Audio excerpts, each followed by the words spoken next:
First Book of Moses, Bereshayath, Chapter 1, First Creation by Elohim. In the former time periods, as a powerful sign of working, chief son and heir Elohim filled with choice things, behold, as a sign Shemayim, the place of the names, and behold, as a sign Aratz, the chief place of running. But observe how Aratz was unorganized and empty, and Sheshach rose up from the deep waters, went up to its face, but the Ruach Elohim, as a wall of protection, moved violently upon the surface of the waters. Elohim then declared, light he will exist, and light he will exist. And Elohim gazed upon that beautiful light, and Elohim made distinctive the light from the darkness. And to the light Elohim called out the name Ya'um, and to the darkness he called out the name Leah Laha. This was the close and the dawn of the first age.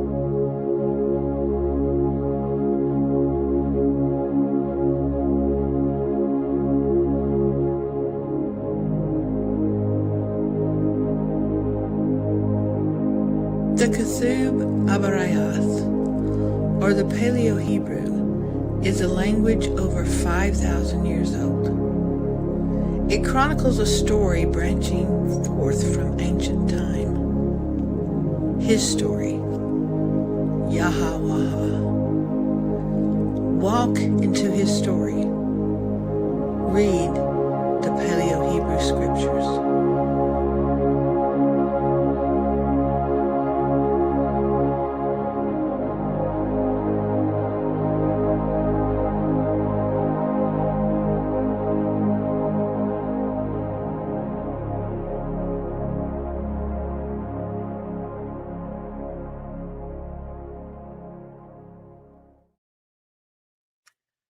Shabbat Shalom, or of course, if this isn't your Sabbath, then Shalom, Shalom. My name is, why am I giving you my name? My name is printed right here under my face. You guys know what my name is. Don't need to keep giving it every week. Welcome back, everybody, to the Unexpected Cosmology. Last week, I gave a presentation on iconography, mysteries of the Millennial Kingdom, and I mean every word of that, mysteries of the Millennial Kingdom. I wasn't sure really what to expect. I don't talk about the things that I do because I want to be controversial, but I think probably everyone listening, my normal audience, we're just drawn to those kind of things anyways. I was expecting some kickback. I haven't gotten any. I would love to you guys honest feedback on this. I got a lot of people just saying, yeah, that sounds about right. But I decided to make it a two-part event. So I took a week off from my Torah portions because I thought I was a week ahead. And I don't know why, for whatever reason, this is chapter 12. I just noticed this. That is a weird typo right there. I don't know what's going on. We are on chapters 19 through 22 this week. But I was a week ahead, and then I go in and so I'm like, okay, I'm going to make this a two-part event. And then the schedule I'm following, they decided to do a double portion this week. I was like, oh, come on. But there is just way too much happening this week. I am not doing a double portion this week. I'm going to get caught up on another week. There's a lot to go through today. Before we do dive into all of this, I thought I'd show you guys a few things here. Just as a reminder, over at the Tuck store, there's this nifty button on the top of the page when you go to the store, and it says new. And you press that, and it's going to take you to all the things that we've just recently launched in our store. So I want to make sure I've got everything here. You've probably seen the Praise Him with Drums and Praise Him with Strings shirts. There's, of course, the Torah. If you have not ordered a copy yet, it has been shipped out to everybody. People have been receiving it. There's the Unexpected Cosmology Moon Mug. A lot of people have been ordering that recently, as well as the Worst Cult Ever.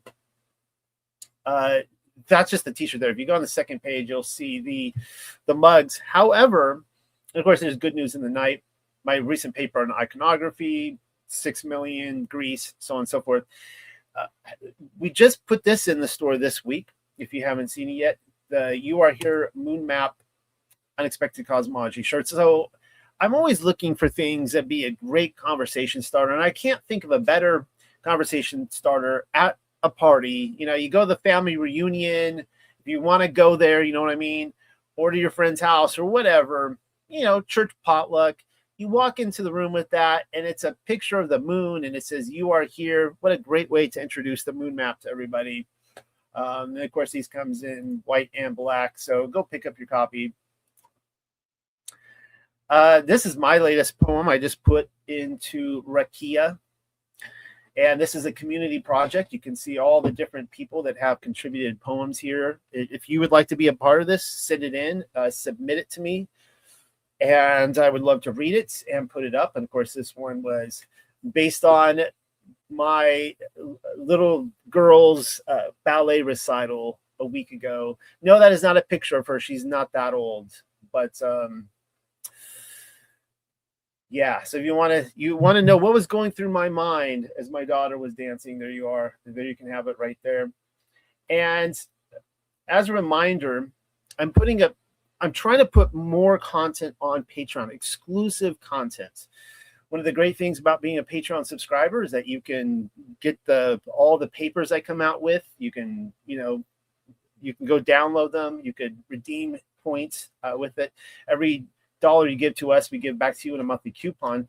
And as a reminder, of course, the last 2 videos I came out with that were Patreon exclusive was this one right here, the second most forbidden video on the internet. I actually had people ask me, well, if that's the second most, I want to watch the most forbidden. What's the most forbidden? Well, it's actually the first one in the series I did. The most forbidden and second most forbidden. And that happens to be the truth about the 6 million. It's one of those that I've got a lot of feedback on these, and the people that kind of wrote me their experiences of going through these. The second one, by the way, is a far better video than the first. I think everyone agreed with that. It made people really angry, and people are just writing me angry, and not because I put it out, just because when you go through the newspaper headlines and the information I do, people see that and go, I can't believe I was that duped. I've had people fact checking and going back and going, yeah, the newspapers, they're there. So go check that out. Let's get into this tonight. Paleo Numbers, chapters 19 through 22, opening with Yahweh's prayer, the Lord's Prayer. Our Father, set apart is your name, and your royal dominion, your pleasure, your delight. You will exist in Shamayam and in Aratz, in heaven and earth. And give us our bread continually, and pardon our faults, our sins and missteps, in the same manner in which we forgive those who commit faults, sins, missteps against us. And all, do not bring us into the hands of testing, but guard us from all evil. Amen. And then another prayer from the Shema. This comes from Deuteronomy chapter 6. Hear, understand, and obey, O Yasharel.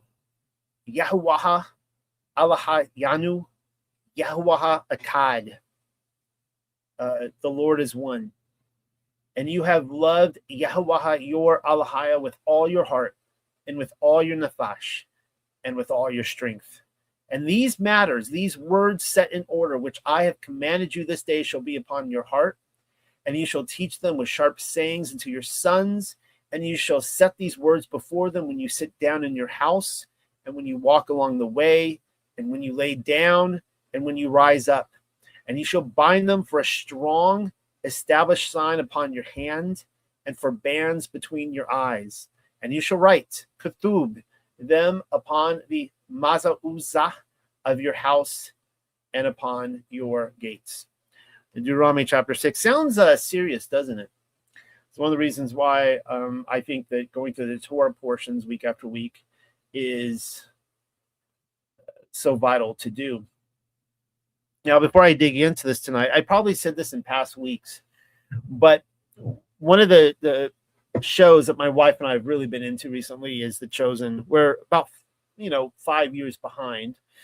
I think it's a 7-year arc, and they've come out with the first 5 seasons, but we're getting caught up, and it has been very touching, to say the least. In the second episode, I'm going to repeat this in the future because I think this was so important. In the second episode, Mary Magdalene, she's the demon is released from the Lilith creature is expelled from her in the exercise in the first episode. And in the second episode, she wants to put on her first Sabbath meal.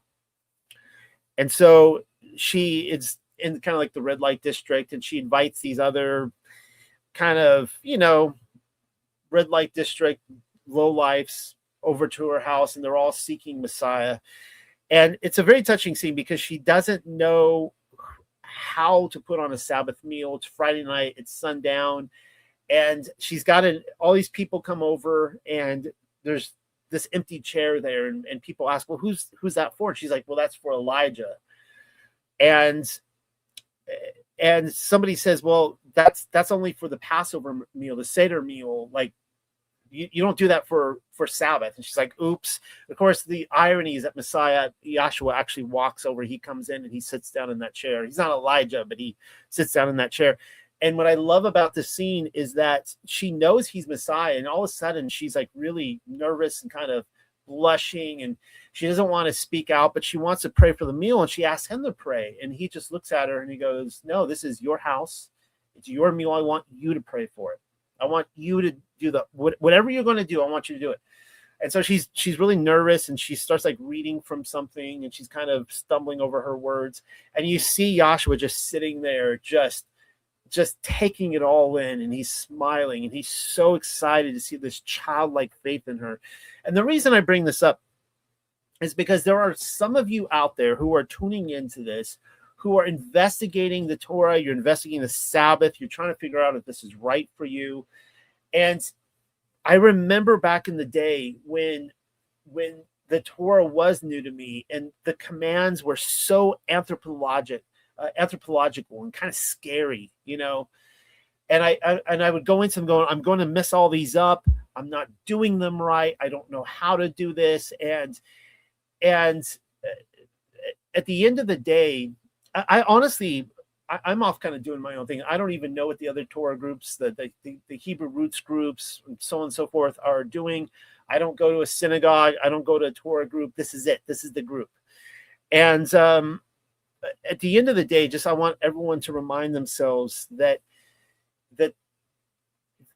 what Yahshua wants is for us not to forget our first love, to come to him. That's what he wants. And that we should not be afraid of maybe not walking it out perfectly, or maybe stumbling, or maybe not knowing what something means. That if what we want is for him to give us a circumcised heart. And that's what it's all about. At the end of the day, he wants us to love God and love our neighbor. Those are the two greatest commands, of which hang all the prophets and the commands. All right. And another thing too about that show is that, going through the seasons, it's fascinating watching all the disciples all sitting around asking these questions. What does all the stuff mean? Who is the Messiah? What is he here to do? What is he going to accomplish? And they all have these different ideas, and they don't always agree. And I think that's kind of the point of the show in a lot of ways, because there's a lot of things in that show that I theologically disagree with. I'm like, no, that's not true. And then I have to catch myself and go, see, that's the whole point. That's the whole point of this show, that Yahshua wants us to wrestle with Scripture and figure out what it means.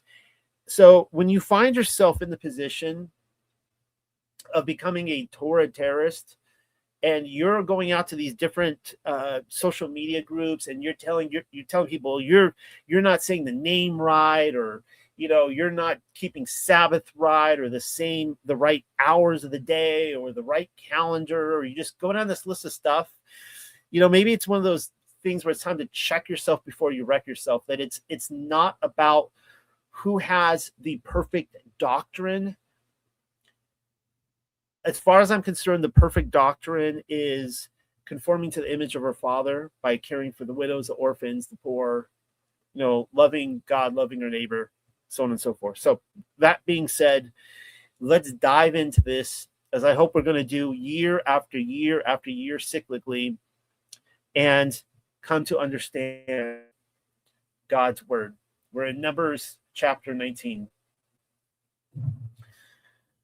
And Yahweh the ever-living arranged a word in order toward Al-Mashaha and toward Al-Aaron to declare, these are the ordinances which Yahweh has commanded to declare.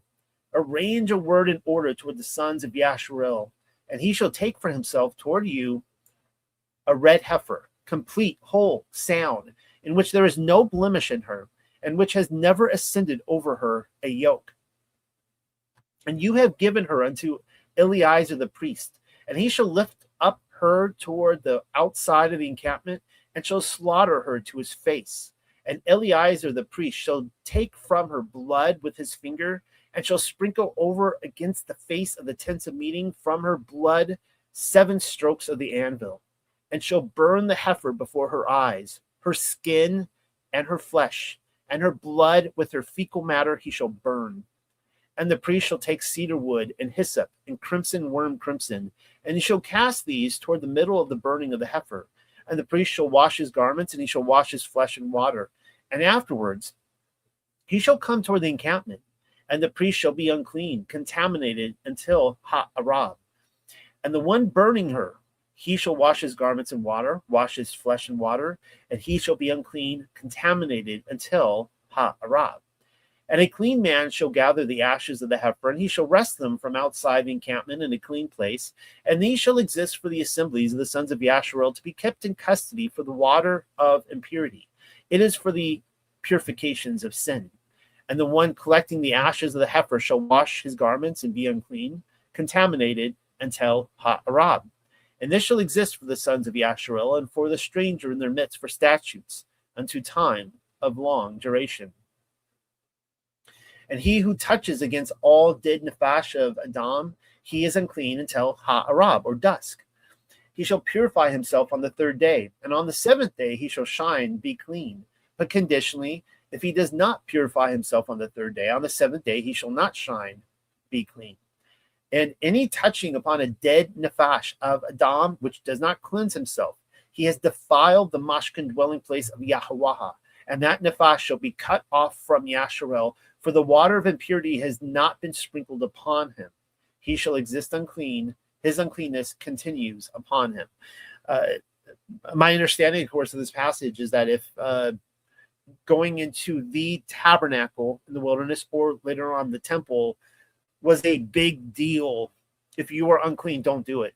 Like, just you make sure you're like, if you, for example, you want to go on a Sabbath and your woman is unclean and you've touched anything that she's touched, same bed, whatever, I wouldn't go to the tabernacle.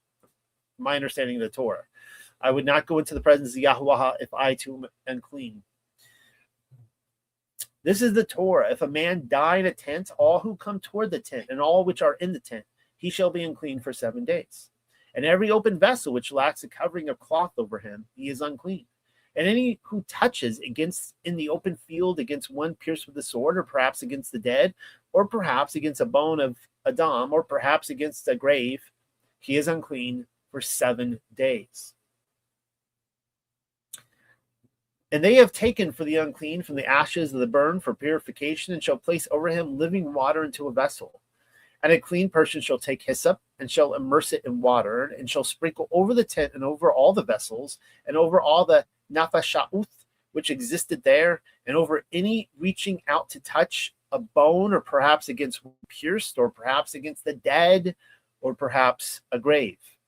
And the clean shall sprinkle over the unclean on the 3rd day and on the 7th day, and he has purified himself upon the 7th day, and shall wash his garments, and shall wash himself in water, and shall be purified upon Arab.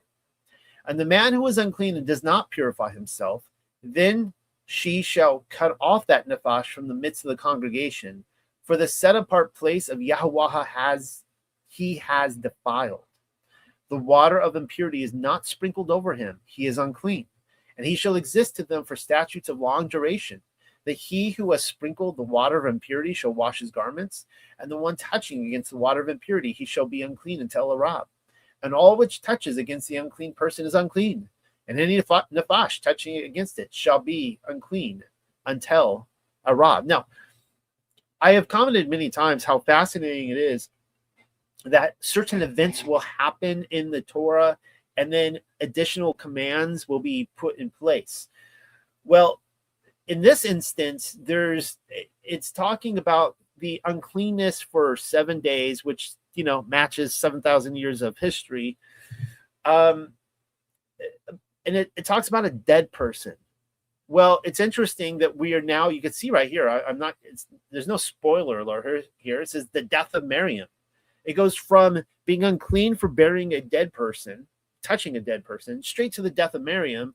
And before this is over tonight, we're going to see the death of Aaron as well, and the promised death of Moses. And the sons of Yashreel and all the gathered assembly came toward the wilderness of Zan and the first Kadash, and the people turned aside to dwell at Kudash, and Miriam died there, and there she was buried. Quite the eulogy, huh? she just dies, and that's it. Moving on. She was buried. Nice to know you, Miriam. The water of strife, which actually will play into this if I get to the kind of Talmudic Legends of the Jews commentary. The waters of strife. And no water existed for the assembly, and they gathered themselves against Meshahah and against Aaron. What's new? And Meshahah contended with the people, and they declared, saying, "Oh, if only we had breathed out our lives like our brothers breathed out their lives to the face of Yahweh, the ever-living." And for what purpose was there bringing the congregation of Yahweh toward this wilderness, that we and our cattle may die here? And for what reason have you caused us to ascend from Mitzrayim to bring us toward this calamitous place? It is a standing place with no seed or fig tree or vine or pomegranates, and lacking water to drink. And Meshahah and Aaron came from the face of the congregation toward the entrance of the tent of meeting, and they fell upon their faces, and the heavy weight of the splendor of Yahweh the ever-living appeared over them. And Yahweh the ever-living set forth a word and ordered toward Meshahah to declare, "Take the staff and gather together the assembly, you and Aaron your brother, toward the rock before their eyes, and he shall give his water and shall bring forth unto them water from the rock. And the congregation shall drink, and your beasts." And Meshahah took the staff from before the face of Yahweh the ever-living, like that which he had been commanded. And Meshahah and Aaron gathered together the congregation toward the face of the rock, and he declared unto them, "Hear and answer him, I beseech you, you bitter rebels. Shall we cause to go forth out of this rock for you?" And Meshahah raised his hand, and he struck the rock with the staff 2 strokes of the anvil. And water went forth abundantly, and the assembly and their beasts drank. And Yahweh the ever-living declared toward Meshahah and toward Aaron, "On account of your not being faithful in supporting me, to regard me as Kudash in the eyes of Yashreel, for that reason you shall not bring the congregation toward the land which I have given unto them." That went south really, really quickly. And after all Moses has been through, and all the bitter bickering from the people, and having to put up with them, and coming, being a advocate for them and praying for them when Yahweh wanted to destroy them, all of a sudden he does something wrong, and Yah's like, "That's it, you're not going into the land either." So you figure whatever Moses did, it had to be bad. Like, I know that Moses is kind of writing this kind of he seems to be quickly going over the details right here. But I want you to notice a couple of things. Firstly, Yahweh never told him to strike the rock. He was actually supposed to go speak, and the water was to come out. So he goes, and he is angry towards the people, and maybe what he should have done is taken a little time to kind of get over that anger first, because when he beat the rock twice, he showed contempt towards Yahweh himself. Like, he is now contemptuous in front of the people towards his God. Assuming this is a random rock, that's one thing. But if this is what I think it is, and this is the stone of scone, I'm going to go into those passages of scripture later, then this is pretty bad. what he did. This is the water of Meriyabaha, where the sons of Yasharel contended with Yahuwah, and he will be Kudash in them. And Mishaha sent forth messengers from Kudash toward the Malak to Adaum or Edom to say in this manner, thus says your brother Yasharel, you know all the labor, the toil, the weariness which happened to us. Let me just stop this real quick. It's interesting here that after Yahweh tells Moses, hey, you're not coming into the land, Miriam has just died, now you and Aaron, you're not going to enter the land, we don't really get Moses' response. I was really taken with that this week. I'm like, I was expecting something out of him, and it's just not there. In some ways, I actually think that gives some validation from my point of view as to the credibility that Moses wrote this. And this wasn't just written by a bunch of scribes later on, just all made up, as the scholars seem to imply. It seems like the events that are happening here were deeply hurtful to Moses. Miriam died, he just skims over it really quickly.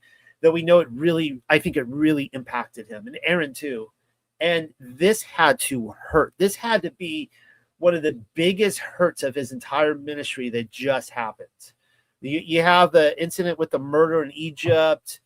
You have the slander incident with his wife, with Aaron and Miriam. You have Korah's rebellion, but I think this one hurt probably the most. And he's like, yeah, that happened. Moving on. So now they're trying to move through Edom. The Edomites, we know that these are the descendants of Esau. And thus says your brother Yasharel, you know all the labor, the toil, the weariness which happened to us, that our fathers descended to the place Mitzrayim and settled down to dwell in Mitzrayim a multitude of days. And Mitzrayim was hurtful, doing evil unto us and unto our fathers. So it's interesting. They're saying you've been following our family history. You guys are distant cousins, and you know all the things that have been happening to us. And we cried out toward Yahweh, the ever living. That had to be a God they were at least familiar with still. And he heard and answered our voice, and he sent a malak. And he caused us to go forth from Mitzrayim. And behold, we are in Kudash, a city in the extremity of your borders. We will pass through, I beseech you. We will not pass through in fields or vineyards. Why would they say not fields or vineyards? Because according to the Torah, they could go and, they could claim that they could go pluck some of the fruits or the veggies or the wheat or whatever along the outer edges. They say, we're not even going to do that. We're not going to take any of your food whatsoever. And we will not drink water in a well. So even if they're going to avoid the orchards, the harvests, the vineyards, all that stuff, and they might pass a hill and there might be a well there, but we will not even stop to drink. We will not dip a bucket in. We won't take anything from you guys. We will walk the Malak's pathway. That's the king's highway. By the way, this passage of scripture right here, my original website was called Our Way is the Highway. It was based on Numbers, was this 1917 right here? Actually, 2017, excuse me. Not stretching out to the right hand or to the left side until happily we pass through your borders. And Edom declared toward him, you will not pass through by me, lest I come out and by chance meet you with a sword. And the sons of Yasharel declared to him, by the public road we will ascend, and conditionally, if I or my livestock drink your waters, then I will give the price of sale. Only lacking anything on my feet, I will pass through. And he declared, you will not pass through. And Edom came out to meet him with an abundant amount of people and with a strong hand. And Edom refused to give Yasharel passage through his borders. Therefore Yasharel turned away from over him. And the entire assembly of the sons of Yasharel removed camp from Kudash and went unto Ha-har-har, which means the mountain of a mountain. Now, I was noticing something after this event. So Edom goes out to meet them in battle. They don't engage in battle, it appears. Israel kind of stands down. Edom's like, you take another foot, we're going to attack you. And Israel's like, okay, we'll go a different route. We'll go the long way around. But it's interesting after this that a bunch of people come after Israel. I think, of course, I wasn't there, but I think Edom was conspiring with other kings and be like, we need to get these guys. We do not want these people to come into the land of their inheritance. What say you? And then, of course, we'll get into Og later tonight. The death of Aaron. And Yahweh the ever-living declared toward Al-Mashah and toward Al-Aaron in Mount Har, over against the boundary of the land of Edom, to say, Aaron shall be gathered toward his people, for he will not go toward the land which I have given to the sons of Yasharel, on account of your rebelling against my mouth at the water of strife. Isn't that interesting? The against my mouth. I mean, you could take that. You could say against his words, his instructions, his orders. But I think about his mouth in terms of the actual rock he struck. Take Aaron and Eleazar his son, and ascend with them unto Mount Har, and cause Aaron to put off his garments, and you will clothe them upon Eleazar his son. Then Aaron shall be gathered, and he will die there. And Mashah fashioned like that which Yahweh the ever-living had commanded, and they ascended toward Mount Har in the eyes of the entire assembly. That's a really a couple fascinating things happening there. One is that I am convinced, based on what I've read, that Aaron did not know he was going to die. He ascended the mountain not knowing he wasn't coming down again. And Moses wrote there that they ascended in the eyes of the entire assembly, because he's saying that they were slandering him. Like, they were accusing Moses of doing something to Aaron, like offing him. And he's like, no, sorry. Like, you all, like, like, you guys all saw me ascend the mountain with him. Like, I wasn't going to go up there and murder him with all these witnesses. But we'll get to that, hopefully. And Mashah caused Aaron to put off his garments, and he clothed them upon Eleazar, his son. Now, keep in mind, this is before he died. So, that had to be a very humbling situation for Aaron, going, like, kind of realizing, like, I'm about to die. And, giving it over to his son, the office of priesthood, of high priesthood, I should say. And Aaron died there on the head of the mountain. Mashah and Eleazar descended from the mountain. And all the gathered assembly observed that Aaron had breathed out his life. They wept, mourning for Aaron for 30 days, the entire house of Yasharel. And another thing that hopefully I'll get to tonight is showing you that Israel loved Aaron. They did not like Moses at all. Like, Moses was, a lot of Israel hated Moses. In fact, their contempt towards Yahweh was the fact that he had put Moses in leadership. They didn't want Moses as their leader. He was not popular. Everyone thinks that if they just went back in time, that it would be different, that they would love Moses. And it's like most people did not like Moses, but they loved Aaron.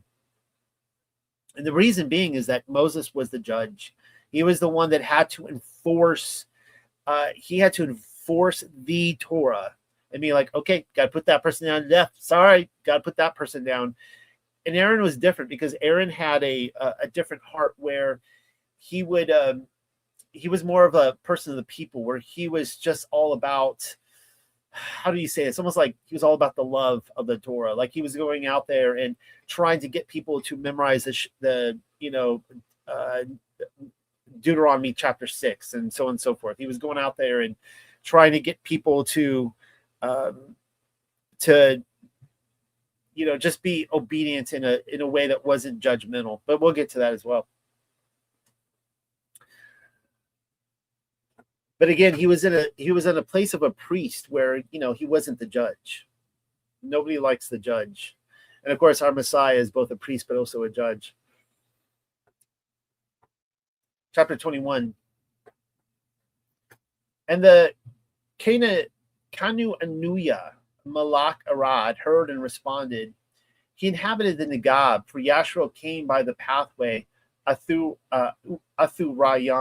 and he made war against Yashrael to devour them, and he took captives from them. So already, right? I think what happened is when they tried to go through Edom, they raised the consciousness of their cousins who now use the surrounding nations to try to take them out. And Yashrael vowed a vow unto Yahweh the ever-living, and declared conditionally, if you will give a gift of this people unto my hand, then I will consecrate their cities, utterly destroying them. And Yahweh the ever-living heard and answered to the voice of Yashrael, and he gave up the Kanu Anuya, and they utterly destroyed them in their cities. And he called out the name of the standing place, Hara Mahat. So it's going to escalate after this, because so they're promised, like, hey, God, if you deliver these people into our hands, we will consecrate their places for you, right? And he's like, all right, sweet deal, because that's what this is all about, expanding my kingdom, the Edenic vision, the light.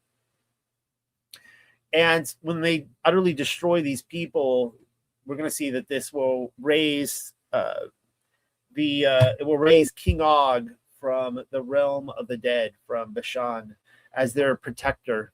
They're going into Bashan territory now.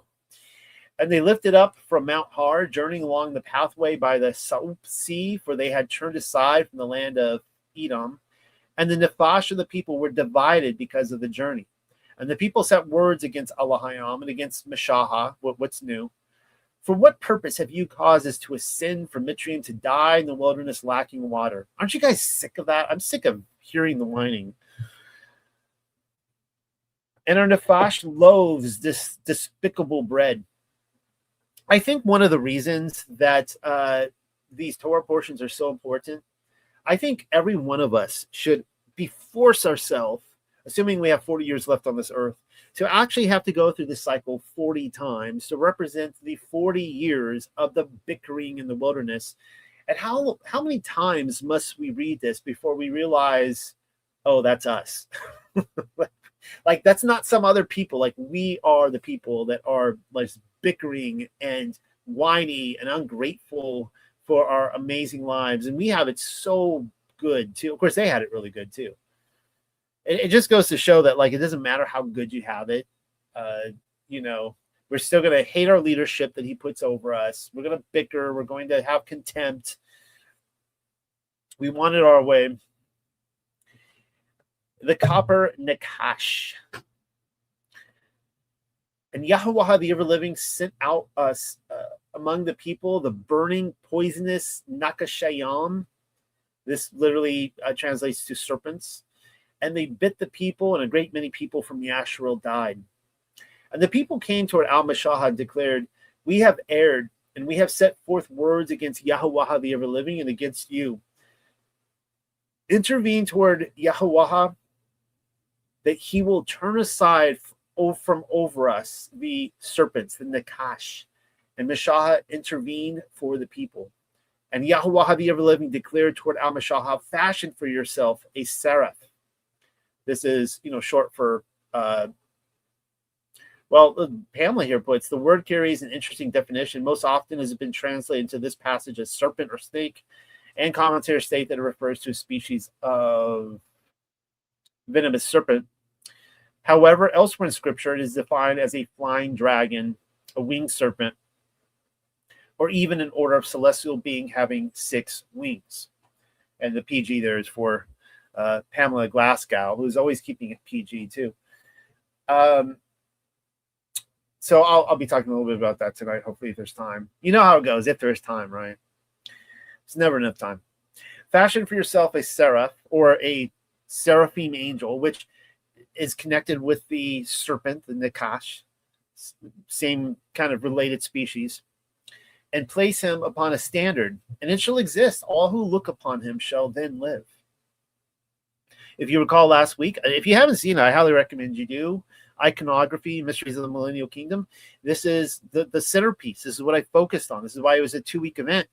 And asking the question, like, wait a second, why is it okay that they had an icon that they could look on and be saved based on this icon? You look on the icon and you pray and you're saved, And then Joshua, Jesus Christos, in John chapter 3, brings it up again to say, just as Moses lifted up the serpent in the wilderness, even so must the Son of Man be lifted up. That whosoever, looks upon him shall be saved.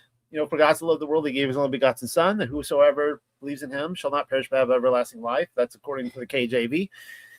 How is it that he is now identifying with this seraphim angel? Interestingly enough, St. Francis, remember when he had the stigmata episode? He saw a seraphim who he identified as, by all artwork, as Yahshua. So that's really interesting. He looked upon a fiery serpent who happened to be Yahshua, and he had this incident. But so if icons are sin, if they are a transgression of the Ten Commandments, particularly the first couple, then Moses and, dare I say, Yahweh has led Israel to sin. Or maybe, just maybe, the way we defined idolatry is a little skewed. And what he's talking about, not making graven image, he's not saying you can't make any images, because clearly Moses has made an image in something heaven above, a seraphim angel. Or if it was just a snake on the earth, if you prefer. And the sons of Yashua lifted up and encamped in Abath. And they lifted up from Abath and encamped at the ruins of the passing over the sea. It's incredible how, it's almost like Moses is speeding up here. He's just trying to write down these events. It's like that right there. The serpent on the pole should have been an entire chapter or two, and it's just like a few verses, just going through this amazing episode. All these serpents are coming out, and these snakes are coming out of nowhere and biting them. I think they all had wings. They were flying snakes coming in, getting them, nabbing them, killing them, and he just raises a pole and they're saved. Moving on. Nothing to see here. No big deal. And the sons of Yashua lifted up and encamped in Abath, and they lifted up from Abath and encamped at the ruins of the passing over the sea, in the wilderness which is over against the face of Moab toward the rising of Shamash. And from there they lifted up and set up camp in the valley of Zarad. From there they removed camp and set themselves down from the passage of Eranuun, which is in the wilderness that goes forth from the border of the Amariah for Aranun at the border of Moab, between Moab and between the Amariah. And again, it just seems like Moses just looking back in his diary. And I mean, you have to wonder, all the things that happened. Maybe Moses forgot. I don't know. But I mean, just he clearly knew all where they went. And I'm sure there could be books written about all the things that happened in those places. Who knows how long they were there? Over this, we know within 40 years, right? Over this account, it is declared in the book, the wars of Yahweh, all that he did in the Saup Sea and in the valleys of Aranun, and the pouring out brooks which extend to the dwelling place of Ar, and then reclines upon the border of Moab. And from there they traveled into the well. This is the well where Yahweh, the ever-living, spoke unto Meshach, gather together the people, and I will give them water. Then Yashua sang this song. Spring up well, sing in reply to us, the well dug by princely ones, the spontaneous willing nobles of the people with their staves upon the decree. In the wilderness, a gift from Yah, a gift to Yah from the torrents of Al unto the heights, and from the heights to the valleys, which is in the fields of Moab, to the head of Fasagaha, and looking out over the face of the waste. And Yashua sent forth messengers towards Sayakon, which is sweeping away. Malak, or messengers of the Amariah, to say, I will pass through your land. We will not spread out into the fields or vineyards. We will not drink the water of the well. We will walk along Ha-Malak, the king's pathway, until that we pass through your borders. But they would not give Yashua passage to his territory.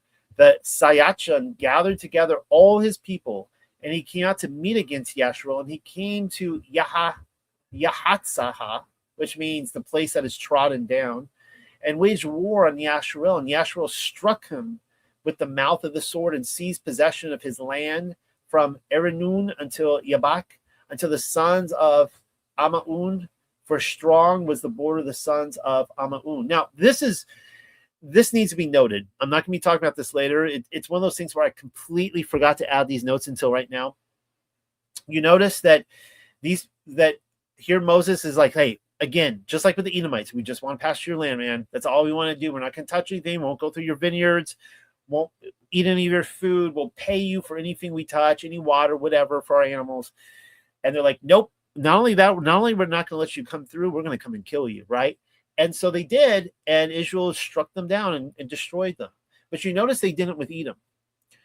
Edom, they came all the way up to strike Israel, and they stopped. It's almost like they found favor with them, kind of like with Esau, with Yaakov back in Genesis, same thing, right? He's coming to kill him, and then he sees him, and it wasn't quite as tender a moment in the reunion the second time. But nevertheless, the idea is that Yahweh is like, look, I don't want Edom destroyed yet because I still have use for them. They were still in his will to fulfill a certain plan, and that carries all the way to the actual murder or crucifixion, I should say, of Messiah by the Edomites. The Edomites are actually the ones who kill Messiah under Herod and his cronies. And so that was all in Yah's plan. Because had they attacked Israel, Israel would have just destroyed them, I think. So 4. Hashabon was the city of Syachan, Malak of the Amariah. It was he who at first made war against the Malak of Moab and took all his land from his hand, even unto Erenun. Therefore they speak in parables. He came to, I practice this. There's a lot of names here I'm going to butcher. I'm so sorry, as if that's anything new. He came to Chasha Bon. They built and prepared the city of Syachan. For fire came forth from Chasha Bon, a flaming point of a spear from the town of Syachan. She consumed Ar of Moab, the Ba'aliah from the high places of Erenun. Woe to you, Moab! You are lost, perished, cut off. The people of Kamosh, he has given his sons that escaped into captivity unto Syachan, the Malak of the Amariah.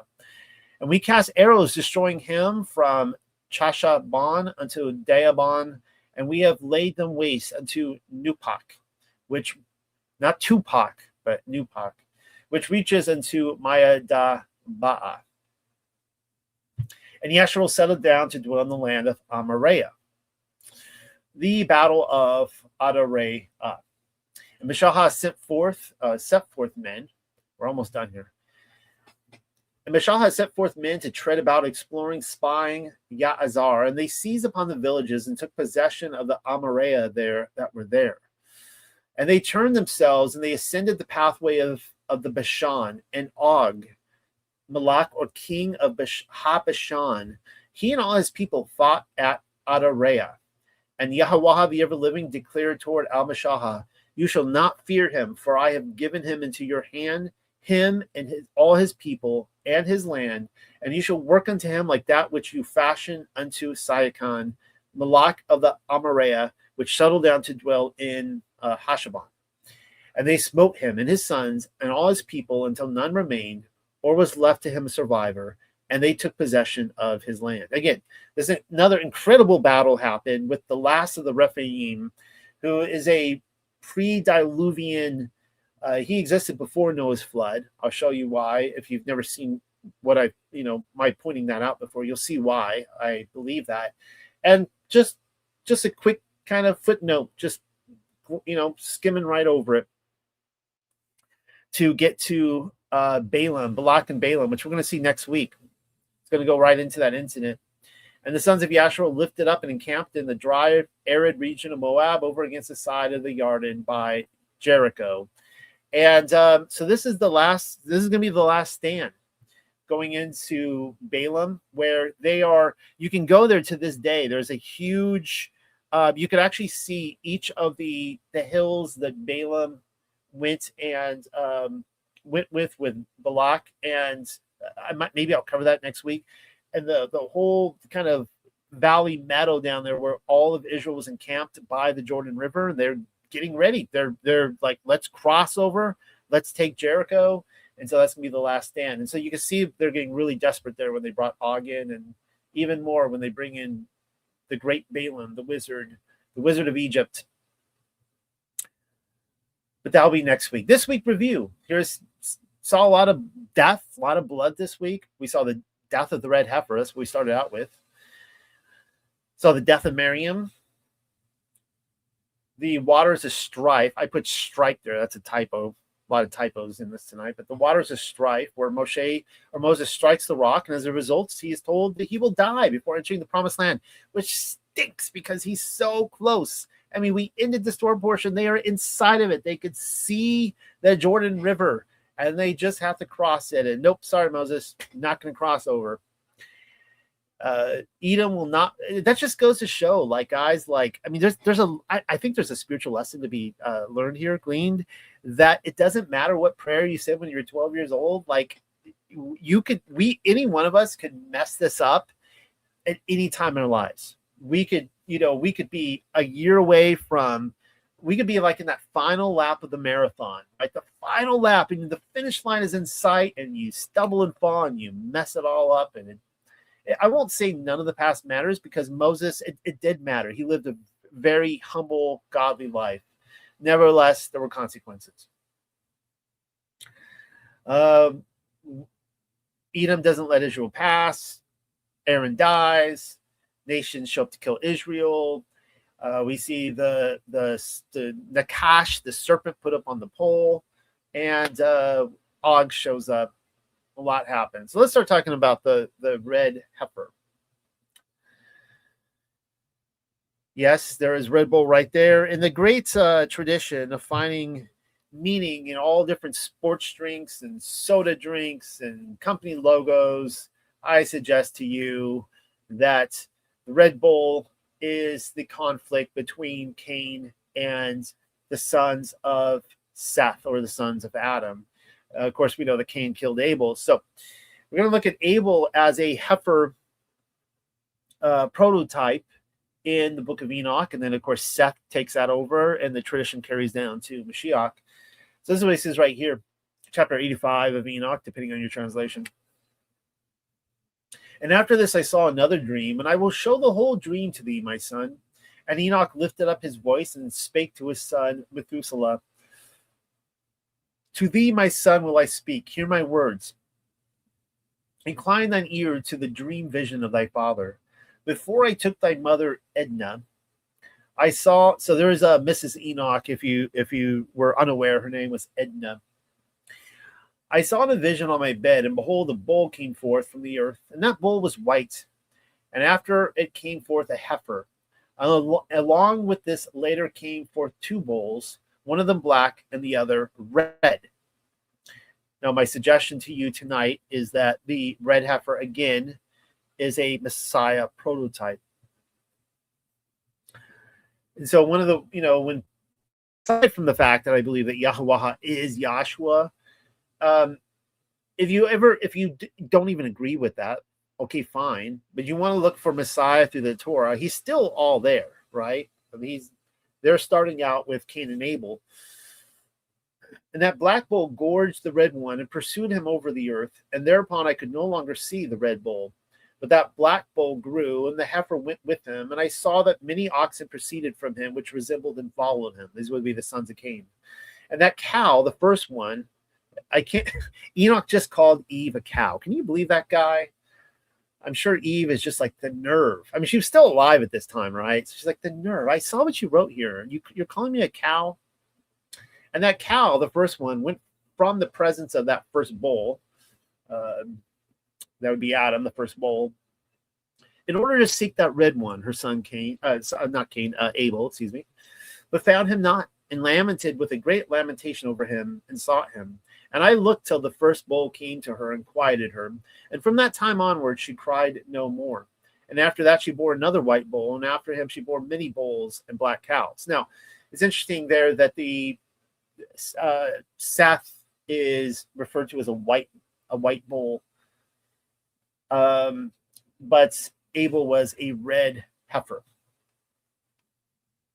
So let's look at the messianic red heifer. Now, I have some passages of scripture on this. This could be a whole study itself, as you guys know, but let's just see what we can find here. It says at the beginning of chapter 19 of Numbers that they're to take a red heifer, complete, whole sound, in which there's no blemish. And of course, we know that Messiah had no blemish. We'll get there. And which has never ascended over her a yoke. And he shall lift up her toward the outside of the encampment and shall slaughter her to his face. Of course, we know that Yahshua was led outside of the encampment and he was slaughtered there. I mean, literally slaughtered outside of the camp. All right, so you can read this right here, Numbers 19:6. And the priest shall take cedar wood and hyssop and crimson word crimson, and you shall cast these toward the middle of the burning of the heifer.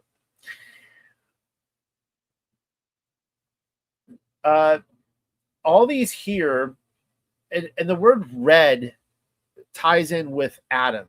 So you can see there in the Hebrew, Adam is red.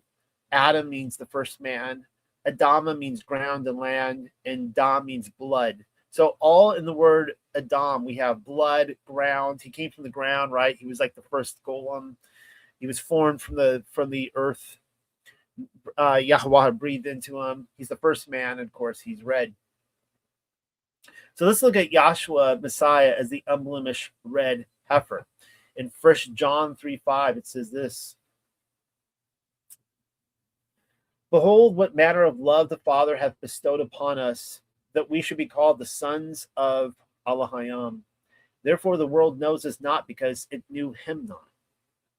Beloved, now are we the sons of Elohim, and it doth not yet appear what we shall be, but we know that when he shall appear, we shall be like him, for we shall see him as he is. And every man that hath this hope in him purifies himself, even as he is pure. So here he is talking about purifying ourselves, and we just read in Numbers about the importance of purifying ourselves. And people are like, well, that's just a Torah thing. Well, John thought it was important, that if we have our hope in seeing him and being like him and being called the sons of God, that we should purify ourselves. And then he goes on to say, whoever committeth sin transgresses also the Torah, or the law, if you prefer. For sin is the transgression of the law, the Torah. And you know that he was manifested to take away our sins, and in him is no sin. Whoever abides in him sins not. Whoever sins hath not seen him, neither known him. Great passage of scripture, 1 John 3:5. I love that passage. I should just read it every week. Here's another great one from Hebrews. Seeing then that we have a great high priest that is passed into the heavens, Yahshua the Son of God, let us hold fast our profession. For we have not a high priest which cannot be touched with the feelings of our infirmities, but was in all points tempted like as we are, yet without sin. I've seen people take that in so many different ways. Like I saw one preacher one time. He's like, yeah, but was Jesus a woman? He couldn't understand what it's like to be a woman. And it's like, no, it doesn't say that there. It says that he was tempted in every way to transgress the Torah from the perspective of a man. Of course, and he was without sin. He never transgressed the Torah. Let us therefore come boldly unto the throne of grace, that we may obtain mercy and find grace to help in time of need. Hebrews chapter 4. 2 Corinthians 5 says this: Now then we are ambassadors for Messiah, as though God did beseech you by us. We pray you in Messiah's stead, be reconciled to God, for he hath made him to be sin for us, who knew no sin, that we might be made the righteousness of God in him.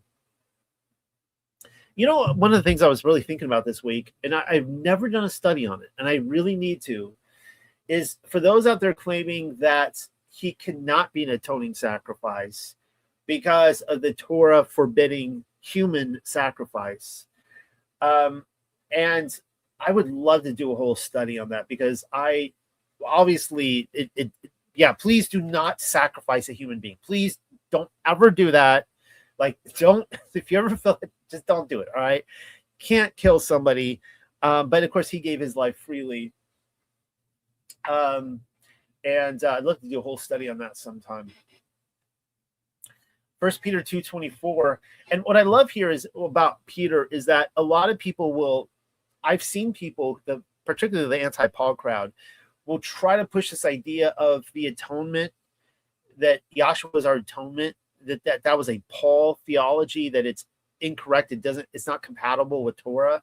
And yet they have a problem because Peter here in 1 Peter, because a lot of the anti-Paul crowd, they don't like 2 Peter. They say it was written by someone else, but most of them will agree that Peter wrote 1 Peter. And he says here, he's talking about Messiah, who his own self bore our sins, our transgressions of the Torah, in his own body on the tree, that we, being dead to sins, should live unto righteousness, by whose stripes ye were healed. That's so, I mean, he's quoting from Isaiah here. He's just, in that short sentence, he's quoting from like several different passages in scripture, and it's beautifully put together, like the way Peter put those puzzle pieces into one sentence. Okay, well, let's see what Matthew 11 says right here. Because, we talk about the red heifer never having a yoke on him, right? And this is what Messiah says. Come unto me, all ye that labor and are heavy laden, and I will give you rest. Take my yoke upon you and learn of me, for I am meek and lowly in heart, and ye shall find rest unto your souls. For my yoke is easy, and my burden is light. Spoken like a heifer, I guess. John chapter 8 says this. This is not from Pamela's translation. I don't have this chapter yet, but I think we're getting really close to finishing the Gospel of John and the Paleo. I'm really looking forward to doing a study on that. So Yahshua said, when you have lifted up the Son of Man, then you will know that I am he. And of course, the heifer is also lifted up. And actually, the temple controllers, they actually did come to this confession in the Gospel of Nicodemus, chapter 22. This is how the book ends. And it says, and so it appears that Yahshua, whom we crucified, is Yahshua Messiah, the son of Elohim, and true and almighty Elohim. Amen. He is the Elohim, the Elohim, the God of Israel, who they crucified. And of course, at that time, when they finally realized that they had a decision to make. Do we humble ourselves and repent, or do we double down? They decided to double down on their sins. The priest took Yahshua out of the city gates. It says that in Mark 15. Yahshua was crucified outside the camp, according to Hebrews 13. So let's just see what this says. We have an altar, wherefore they have no right to eat which serve the tabernacle. For the bodies of those beasts whose blood is brought into the sanctuary by the high priest for sin are burned without the camp. Wherefore Yahshua also, that he might sanctify the people with his own blood, suffered without the gate. So there's a direct correlation right there. Let us go forth therefore unto him without the camp, bearing his reproach. For here have we no continuing city, but we seek one to come. Hebrews 13:12. All right, I'll just skip over some of this here. I was going into the whole hyssop thing. Of course, they put it into his mouth in John. Skip over First Clement. As much as I love Clement to the Corinthians. All right. Now I can't stop. I'm just kidding. It's a lot to skip. I got a lot to cover tonight. All right. This is going to be a little bit of review from last week, but I do want to cover this in case anyone hasn't, because we talked about the bronze or the copper serpent on the pole tonight, which I'm going to cover more on the serpent itself. But this is from a little section of review from my iconography, Mysteries in the Millennial Kingdom paper. in which I show that in the Ten Commandments, when it says no graven image, that the very fact that it says no graven image also indicates that you can have images. If you couldn't have any images or any icons, then it would say no images. It wouldn't add the word graven in front of it. You see what I'm saying? The very fact that in Exodus, right after Exodus 20 and 25, it talks about the two cherubim of gold, the two images that are to be crafted, carved onto the Ark of the Testimony. Then we also see the curtains in the tabernacle in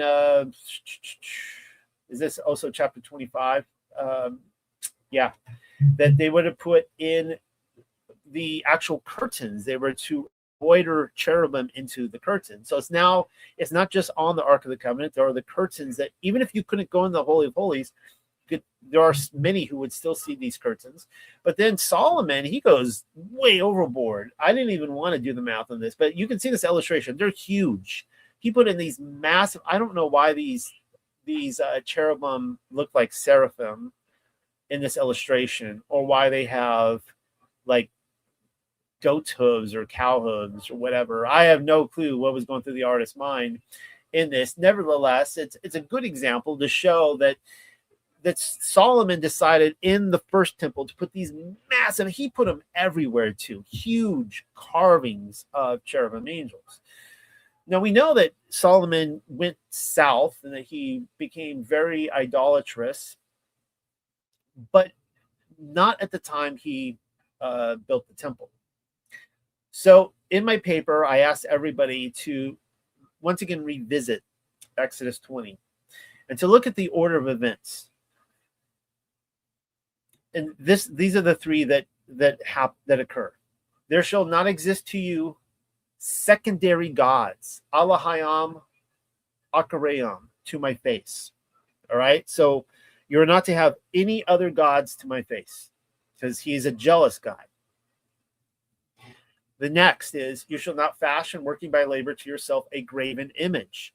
So this is responding to the fact that he wants no other gods. And so to describe how he wants no other gods, you are not to make images of those gods and bow down and worship them.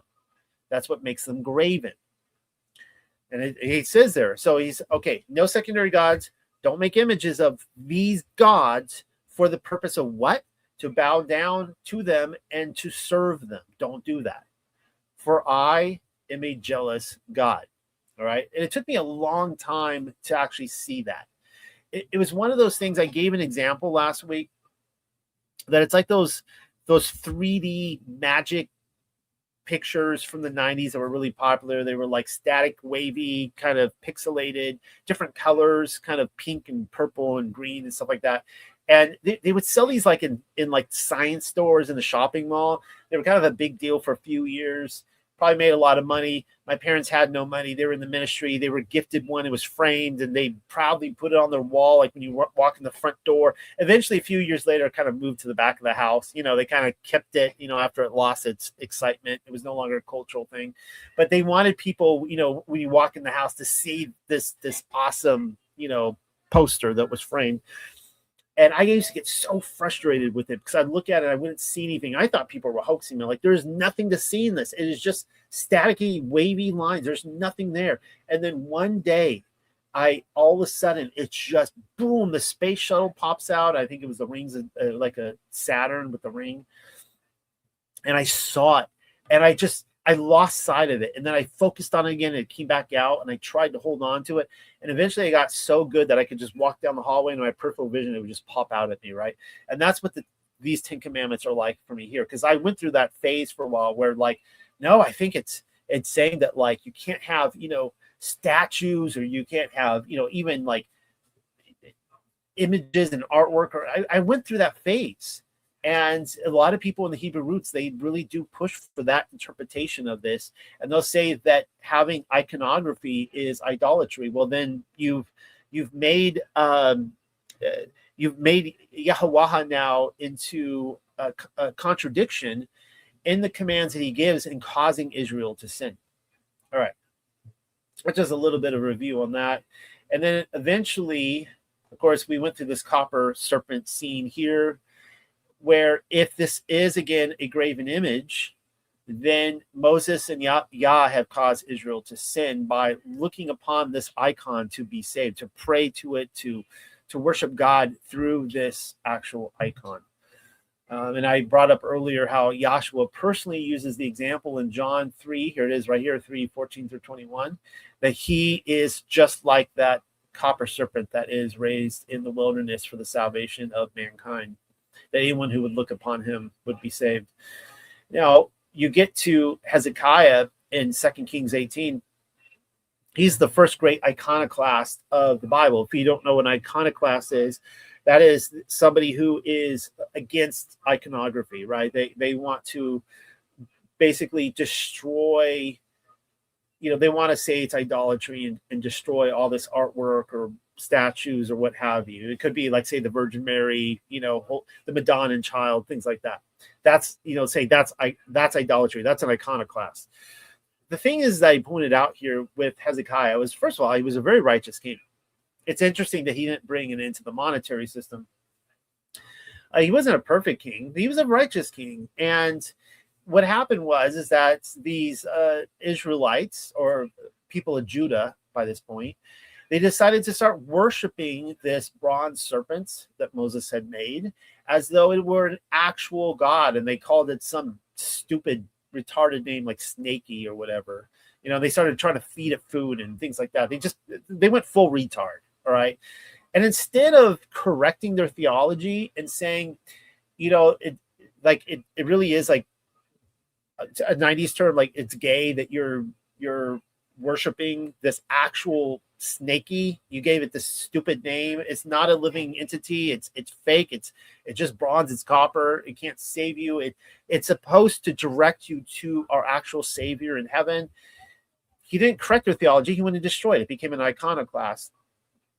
It's a bit of a shame. I mean, I'm glad he didn't destroy the Ark of the Covenant or, some of the other stuff, the menorah, whatever, but he destroyed that. So I use that as an example. The Protestants love this example. They think King Hezekiah did the right thing.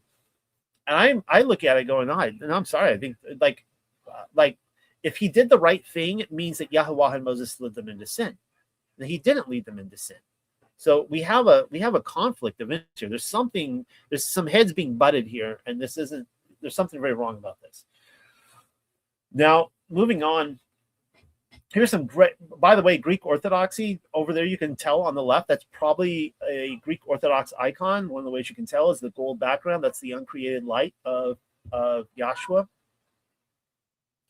But pay attention there. Now, this is Hezekiah destroying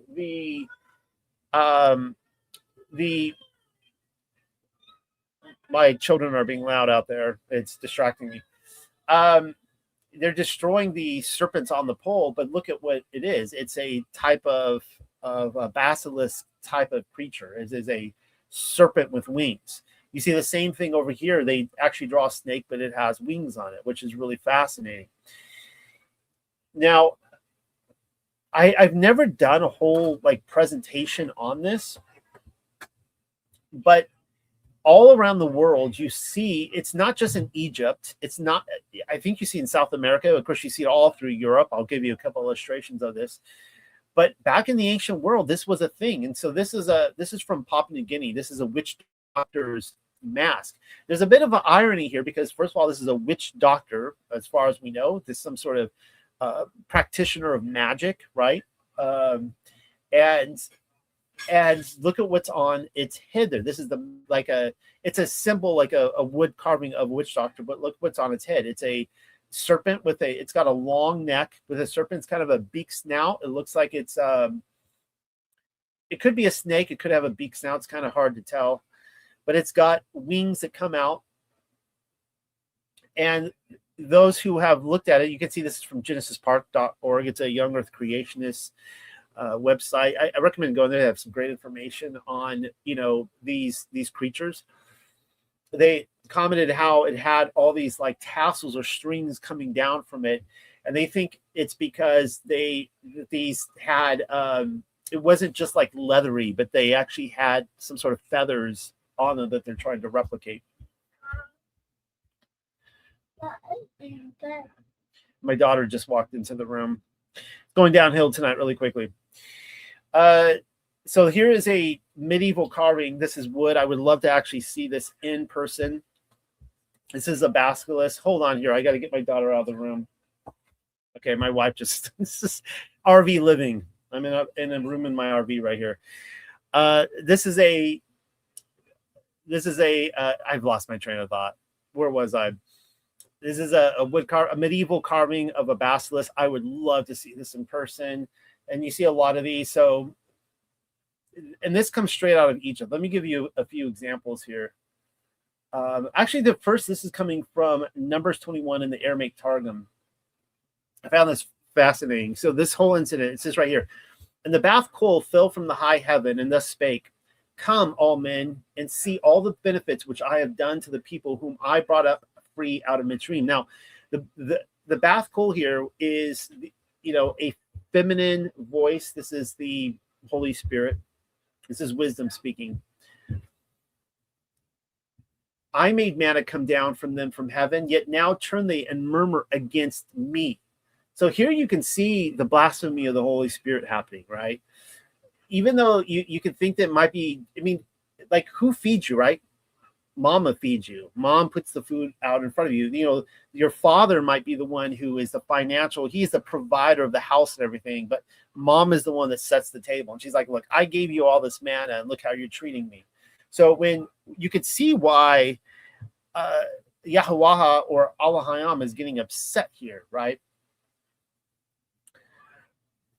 Yet behold, the serpent, whom in the days of the beginning of the world I doomed to have dust for his food, hath not murmured against me. Fascinating. But my people are murmuring about their food. So he's saying that Israel is committing a worse deed than the actual serpent in paradise. And so it goes on to say, now shall the serpents who have not complained of their food come and bite the people who complain. This is once more tying into these type of serpents as a kind of almost like a supernatural entity, not just your average rattlesnake or cobra or viper or whatever. Ecclesiastes 10:11 in the Targum says, when seraphim snakes are stirred up to bite and to cause harm in the world, it is on account of the sins of Yasharel who do not engage in the words of the Torah quietly. So these snakes, these seraphim creatures, there is a mystery here, a type of connection between basilisks and actual angels. And this might tie in with the whole dragon dinosaur thing too, right? That, these fossils, I do believe that dinosaurs existed. For those of you who think they're a hoax, fine, go that route. I've been looking at that research for 10 years now. I'm not convinced. I actually think that there's something, a physical, in the physicality, there's some sort of spiritual connection, some sort of judgment of the angels that we may be seeing in these. Because time and again, the dragons are connected with spiritual entities, and there's a physicality to them. Ecclesiastes 10:11. Genesis 3:15 says this, and I will put enmity between thee and the woman, and between the seed of thy son and the seed of her sons. This is the curse after the eating from the tree of knowledge of good and evil. And it shall be when the sons of the woman keep the commandments of the Torah, they will be prepared to smite thee upon thy head. Basically, you can crush the head of the serpent when you are obedient to the commands. This is the same thing today. You have power over Satan and his kingdom of darkness. But when they forsake the commandments of the Torah, thou wilt be ready to wound them in their heel. Nevertheless, and this is again where Yahshua gave himself willingly, and the only reason Satan or the serpent was able to strike him on the heel is because he gave himself willingly, right? He became sin for us. Nevertheless, for them there shall be a medicine, but for thee there will be no medicine, and they shall make a remedy for the heel in the days of the King Mashiach. I'll have more to say on that medicine in a little bit. Here's Isaiah where it says, that's describing the seraphim angels. You see in Isaiah 36 in two translations. One, it talks about fiery flying serpents, but in the Targum it says flying basilisks. So it actually, because people have told me, they said that I've classified it wrong, that no, they're not basilisks. I'm like, well, okay, but this is what it says in the Targum. So the people writing this during the Middle Ages and beforehand, they were looking around at the basilisks and saying, yeah, that describes the seraphim angels. Here's from the vision of Amram, where he sees the watchers coming at him. One's light, one's dark, but they both have the face of an adder, right? So there's actually good reptilians and bad reptilians. Not all reptilians are bad. That comes from the vision of Amram. The account of Enoch talks about when he was taken up to heaven that there were seraphim who came and grabbed him, and it describes him as dragons of the power of Elohim. The dragons took him up in the whirlwind. So here is the Egyptian depictions of the basilisks. And, I know that a lot of young earth creationists want to make them out to be like some sort of like pterodactyl kind of, dinosaur-like creature. I don't think they're officially dinosaurs, but, they want to make them out to be like those. They might be, but the ancient drawings don't depict them like that. They are literally snakes that fly. I don't know what happened. I don't know where all these basilisks went. It is interesting that modern Scientology does agree. They actually say that snakes at one time actually had legs and they walked. What they're finding is that they had, limbs. I don't know why exactly they're coming up with that because, again, did the serpent walk in the garden? What if he flew? What if they're just finding what they think were legs, but were actually what used to be wings? And so when it said that it would go on its belly, well, you get it. Anyways, this is found within the pyramids. It's a hieroglyphic hymn. I'm not going to read it because I don't want to read out loud like what could be a spell or anything like that.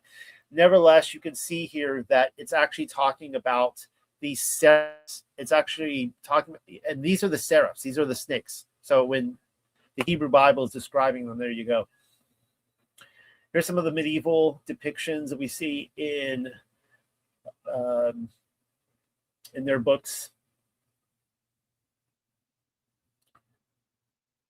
Herodotus talks about what he saw in Egypt when he went there. He calls it Arabia. But he talked about seeing this place where there was like this huge, I think like abyss or whatever, this huge cliff, and he could see all the bones. He went to inquire about these creatures because he had heard rumors about it. The locals took him and showed him that they threw him into this pit, and he could actually see where they all were, their spines in great quantity. And he says the form of the serpent is like that of the water snake, but he has wings without feathers, and as like as possible to the wings of a bat. So here's another Egyptian depiction of it right here. I mean, okay, look, I'm creeped out by snakes. I can't stand snakes. If I saw a snake flying at me, like, forget about it. Like, I'm done. All right, I'm done. I mean, I don't think even a shotgun could take that out, right? Because it's like, I mean, good luck trying to shoot that thing. In the book of Jasher, these same serpents appear, and Moses goes to war with these. These are before he ever goes to release Israel from Pharaoh. And these are those 40 years of his life beforehand. And he goes down, I think this is, if I have the scene right, this might be when he's going down to Ethiopia, I think. And they actually use these creatures as defense of the city. They collect them and they use them to keep the people out. They were vicious creatures. And he learned that he could get storks, and these storks would go and eat these wings. Like, as they're flying away, the storks would fly after them and nab them and eat them. I could totally see that too, because I've seen in my own house in South Carolina, I'll watch like the bald eagles or the hawks or whatever. I'll see them carry off lizards and snakes. So you'll see them like hanging from the mouth. I could totally see that with these. Josephus talks about that. Let's see. Pliny the Elder talks about it. What does he say? The Egyptians also invoked their ibis against the incursions of serpents, and the peoples of Elis, their god, Miagros, when the vast multitudes of flies are bringing pestilence among them. Okay, so that's just like Pliny the Elder's talking about, like what Moses did in Jasher, where they will use the ibis to against these serpents. I also saw an account where these serpents would get into like the trees, the spice trees and stuff, and they had to like use flames and stuff to get them out to get the fruit. All right. Now, this here, this is from Legends of the Jews. This is the same incident, the serpents in the wilderness. And it says, in the beginning of things, I cursed the serpent with the words, dust shalt thou eat, yet it complained not of its food. So again, here it's connecting the actual serpent from paradise with one of these winged creatures, because it's in connection to these ones that come after him. It says, the very serpents that during the 40 years march had been burned by the clouds of glory and lay heaped up high round about the camp. Now remember, because, obeying the Torah, the commands, is medicine, or it's able to strike them on the heel, right? To step on their heads so they don't strike you in the heel. And in this case, it was actually the pillar of fire and the cloud by day and by night that was actually burning these spiritual entities. That's the mystery here, right? It's not just a physicality to it. And they lay heaped up high round about the camp. But these same serpents now bit the people so terribly because of their transgressions, that their poison burned the souls of those whom they attacked. That's from Legends of the Jew. I'm going to cover this really quickly. The rod of Asclepius, and I'm sorry if I'm mispronouncing his name. I actually practiced that this week. Versus the rod of Caduceus. And you will see some medical organizations that will use the double snake with the wings. And the claim is that that is a mistake, that all medicine should be the rod of Asclepius. That that's a whole history. I almost thought about linking you to Wikipedia and going through all that. I don't know if it's a mistake. I don't know if it's not. That's what they're claiming. But it is interesting, Caduceus there, that the double serpent does, it has the double coiling helix of our DNA. And of course, the wings of the seraphim angel right there. So what did the rod that Moses raised, what did it look like? Which one did it look like? I don't really know. But the rod of Asclepius, this is really fascinating. Quickly, you can see him there. There's a statue of him. One of the research papers I want to eventually get to is to show you that actually at the beginning of the Middle Ages, when I believe the millennial kingdom began, all of these pagan gods came to an end. The statues, the images, all that stuff, they were destroyed, they were buried. And it wasn't until the very early 1500s when suddenly they started discovering these again. When I was at the Vatican, I went to the museum there. They were very open about that. Said, yeah, in the like 1502, 1503 or 4, right in there, or in the very early 1500s, they started discovering these pagan statues, and they started digging them up out of the ground. Really fascinating. They also dug up the obelisk that was in St. Peter's Square that was there when Peter was crucified. It was buried under the ground. They brought it back up, and they started introducing all this pagan stuff back in. So this statue would have been either an Enlightenment statue, or it would have been beforehand and it was rediscovered. But nevertheless, in ancient Greek mythology, this god, he's the son of Apollo, was a revered physician who achieved such exceptional medical skills that he was said to resurrect the dead. He eventually became worshipped as a deity of medicine. Now, the reason I bring this up is not to teach you about the other gods, but actually to demonstrate that I actually believe that many of these Greek gods, these pagan Greek gods, the stories were passed down from the Melchizedeks, from Noah. They all came off the ark, and they are corruptions. And the further out you go, the more corrupt it becomes. Of course, the Watchers taught them many things.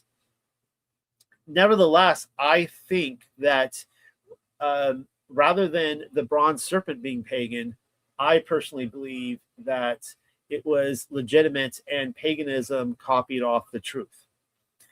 And that however this God became the son of another God that had the power to resurrect the dead, anyone who looked upon his, his serpent on a pole, that's very, very, very interesting, especially since Yahweh is telling us not to listen to the other gods, right? And yet we have something that is very, very, very similar here. That's what I find fascinating about the mysteries of heaven that were spread out. I already read this here. Well, let me go back and read verse 6. This is in Genesis 3 again. And the woman beheld Samael, the angel of death, and was afraid. Yet she knew that the tree was good to eat and that it was medicine for the enlightenment of the eyes. So the serpent, the angel of death, offered one medicine that was more of a pharmakia, that actually was a poison that killed her. And yet you get down to the bottom of the chapter, verse 15, and it says that there shall be a medicine, but there shall be no medicine, but for another generation there will be a medicine, and they will make a remedy for the heal in the days of King Mashiach. I love that, where it's saying that Mashiach is the true, he offers the true medicine, and of course he has the ability to raise the dead. So speaking of that medicine, here's a passage from the Talmud, from the Sanhedrin 98a. I actually quote from the Sanhedrin a lot. And in this passage, you have all these different rabbis arguing about who the Messiah is going to be. I almost wish I would have showed you all that, because it's really helpful in understanding how the Talmud is put together. It literally is a bunch of theologians, in this case Jewish theologians, rabbis, getting together and reading the same text and disagreeing. And they will tell you all these different disagreements in the Talmud, and eventually at some point one of them kind of wins the day. But this man right here, Rabbi Yehoshua ben Levi, he's encountering Elijah. And Elijah tells him where to go find Messiah. And he's like, really? And he wants to go see Messiah. He's been waiting his whole life for Messiah. All these other people, they were trying to depict, try to envision what he's going to look like. So Elijah tells him he's actually in the gates, at the entrance of the city of Rome. So Rabbi Yehoshua ben Levi, he runs to the gate of the city of Rome. And he finds Messiah there.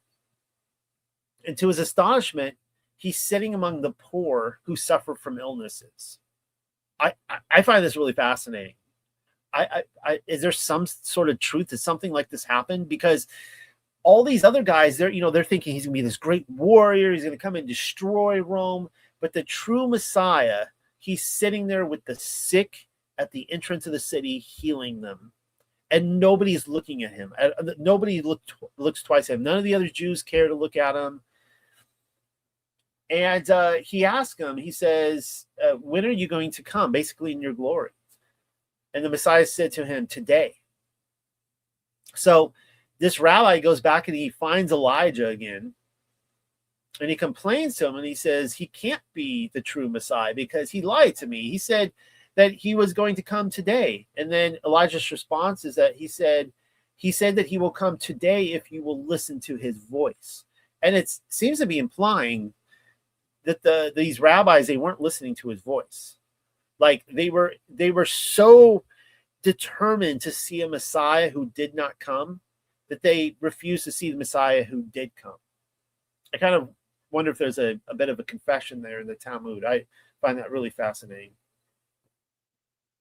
Here's another passage about, I'm going really deep in this study, by the way. I went to great lengths to find texts for you guys to talk about medicine. I'm going to Ignatius, the guy who I've taken this guy to the map before. But this is what he says in Ignatius to the Ephesians. If Yahshua Messiah, maybe I should say Jesus Christos there. I don't know if he said Yahshua Messiah or Jesus Christos. I really don't know. I wasn't there. I don't know have the original text in front of me. But if Yahshua Messiah shall graciously permit me through your prayers And if it will be his will, I shall in a second little work, which I will write to you, make further manifest to you the nature of the dispensation of which I have begun to treat with respect to the new man, Yahshua Messiah, in his faith and in his love, in his suffering and in his resurrection.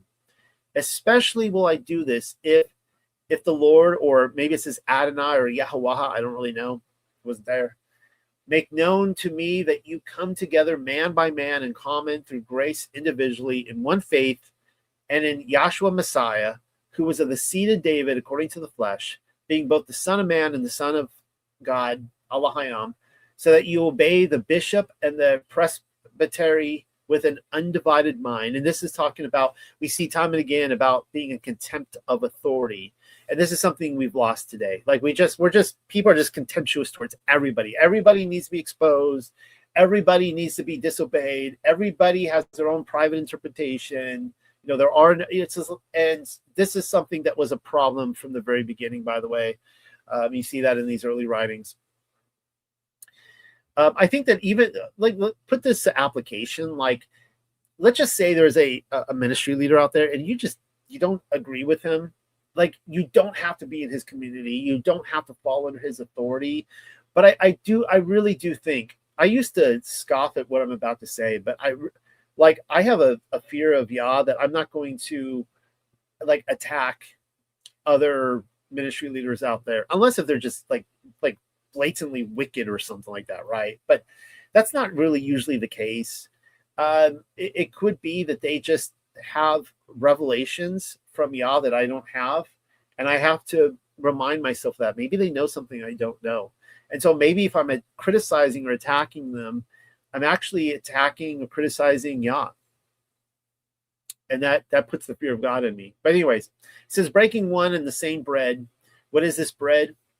Which is the medicine of immortality and the antidote to prevent us from dying, but which causes that we should live forever in Yahshua Messiah. I love that. So there, Messiah is the medicine, he is the bread of immortality that causes us, if we eat it, you know, we will never go hungry again, right? He's the water of life. We will never go thirsty again. That's the medicine. That is the medicine of resurrection. It's beautiful. I'll give it to Ignatius. I've like I said, I've taken this guy to the mat, taken him to the cleaners. But, you know, there's something Ignatius and I can, I think, hopefully agree upon. All right, let's talk about Og with the remaining time that we have. According to Numbers 21 in the Aramaic Targum, it says, this is Og the wicked, who taunted Abraham our father and Sarah, saying, you are like trees planted by the water channels, but bring forth no fruit. Therefore hath the Holy One, blessed be he, spared him to live through generations, that he might see the great multitude of their children and be delivered into our hands. Next week, I'm going to show you a passage from the Paleo Hebrew, which says the same thing about Cain, that Cain was actually still alive at this time too. Technically, yes, he physically died, but because he's a type of Nephilim spirit, people don't think of that when they think of the serpent seed, but he was a Nephilim spirit, that he did not go to Sheol. He wandered the earth, and I think he still does, as far as I'm concerned. You know, he is the spirit of Freemasonry. Basically Og knew Abraham and Sarah. He's actually the one but he actually hated Nimrod. That was part of that civil war with Nimrod, but he actually went to Abraham for help when Lot was carried off. Even though he taunted Abraham, he couldn't stand Abraham. You know, Abraham too was an enemy of his enemy. So in that instance, it made him, I guess, a friend. It says in Deuteronomy 3:11, for only Og, king of Bashan, remained of the remnant of the Rephaim. So we know he's Rephaim, all right? But when we get to Psalm 68, it talks about Bashan in a very unique way. And actually the Rephaim are described as inhabitants of the underworld. So, you know, what is Og doing up on ground level? Because in Psalms, I just lost sight of this. What is this? Psalm 68. It says this. A mountain of Allahayam is the mountain Bashan, a high mountain is the mountain of Bashan.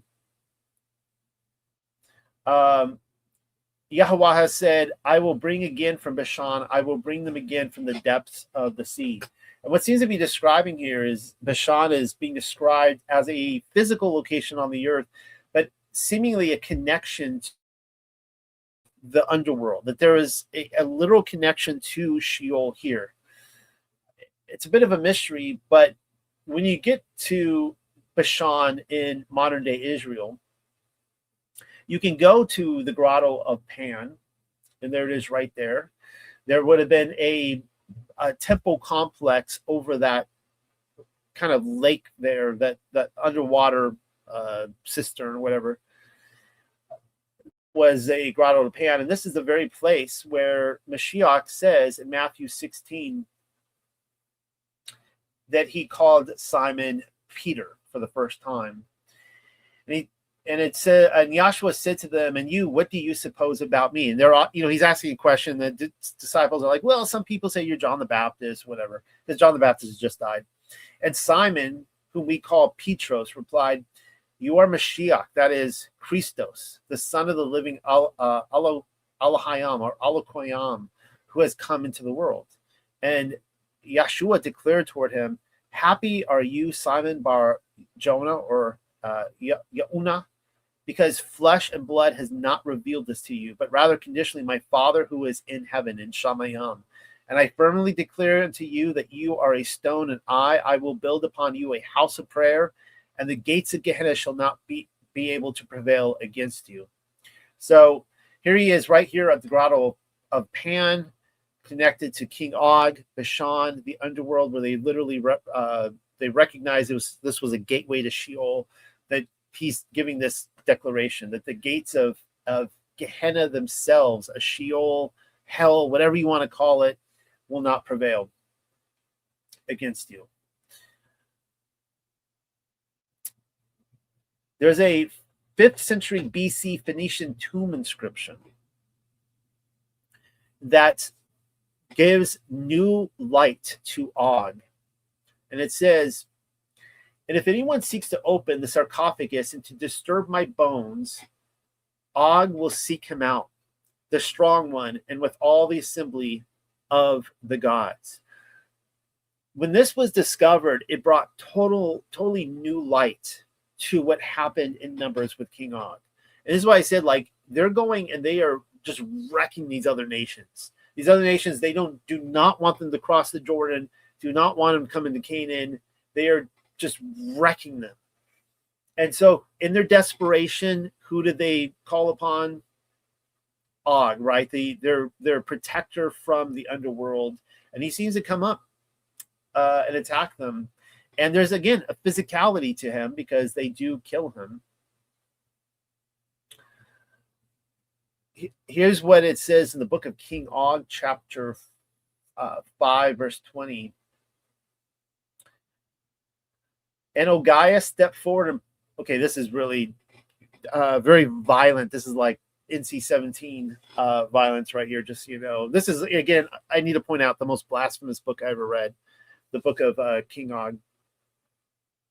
And Ogiah stepped forward and pulled at the head and skull of Nimrod as King Og pulled at the ankles, and Nimrod's neck gave first, and Ogiah wrenched it free, and Nimrod's flesh tore. He gave up the spirit and was eaten with worms. So this scene right here is actually taking place during the what's called the 409,000 giant war, or also known in other parts as the 100,000 giant war. But you have, this is during the flood of Noah. The windows of heaven are opening up; they're pouring down. It started first with the earth giving way, springing up, the great deeps opening up. And these giants are going and plugging up the holes. They're running around trying to stop the flood from happening. So the windows in heaven open up and this scalding water comes down. And it's just wrecking everything. But these giants are, while the water is coming up to their ankles, their knees, their waists, up to their shoulders, whatever. And keep in mind, these are huge giants, right? Gigantic. These floodwaters are massive and they're just fighting and duking it out. And Og kills Nimrod. So what's going on? Because I thought Nimrod was after the flood. I thought Og was after the flood. Well, according to this, we see the same thing in the Book of the Giants. It talks about Gilgamesh, right? Because we have the Epic of Gilgamesh, but the Epic of Gilgamesh takes place after the flood. Because we know that because Gilgamesh goes and meets the Noah character who was on the ark post-flood. So it is my position that Nimrod was and I have a whole paper on this, The Many Lives of Nimrod. If you haven't read it or watched it, you can go back and view it. That Nimrod was a pre-Diluvian giant that somehow, again, Nimrod was a name attributed to him. I don't think there was anybody on the earth that was born with the name Nimrod, that he was attributed to being Nimrod. And Og, he's a mystery too, how he survived on the ark and so on and so forth and came through on the other end. Third Baruch right there talks about the 409,000 giants that fought during the flood, which is incredible, right? Because then we see the same thing in the Book of King Og. The same thing is happening. It actually goes on for like 40 or 50 pages or something like that. This epic battle where they're throwing their demons from within them into other giants, and it's just crazy stuff happening.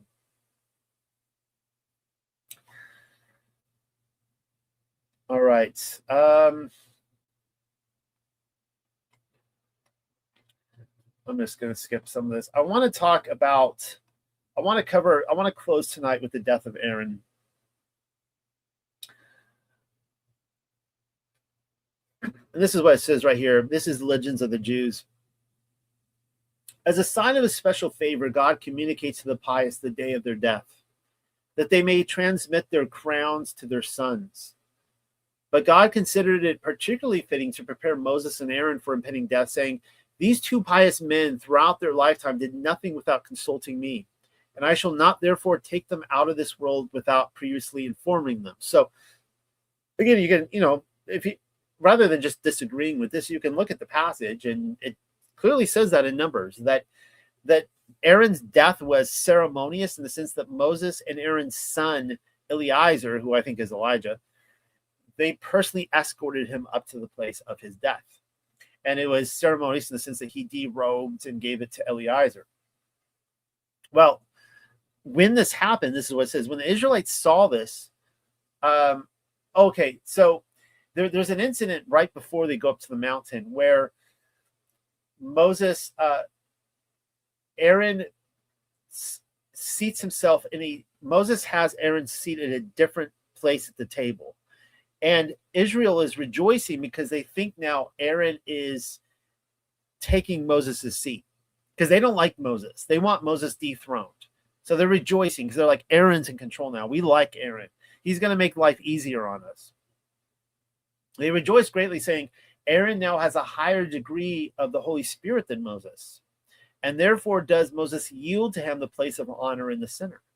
The people loved Aaron better than Moses, for ever since Aaron had become aware that through the construction of the golden calf he had brought about the transgression of Israel, it was his endeavor through the following course of life to atone for his sin. He would go from house to house, and whenever he found one who did not know how to recite his Shema, which we recited at the beginning tonight, he taught him the Shema. If one did not know how to pray, he taught him how to pray. And if he found one who was not capable of penetrating into the study of the Torah, he initiated him into it. He did not, however, consider his task restricted to establishing peace between God and man, but strove to establish peace between the learned and the ignorant Israelites, among the scholars themselves, among the ignorant, and between man and wife. Hence the people loved him very dearly and rejoiced when they believed he had now attained a higher rank than Moses. It's really interesting that the way we pit people against each other, because clearly here, Moses had a very important role, as did Aaron. They had two very different personalities as brothers. And you see them running their ministries in different ways. They're in unity, Aaron and Moses, most of the time. They had some squabbles, but most of the time they were united, and it's really quite beautiful. And if this is true, what Aaron did, I mean, that's amazing, right? That he just wanted to bring all classes together. He wanted to bring men and women together, man and wife. That he didn't want to just keep the scholars to learn. He wanted to take the scholarly stuff and bring it to to the ignorant, the people, the peasant level, right? The people who weren't going to school. And he just wanted to teach everyone the goodness of who Yah was. And he pleaded with people. He was that kind of, preacher, that kind of minister. He wasn't about judgments and, and executing justice. That's what Moses did. All right, we get to Aaron's death.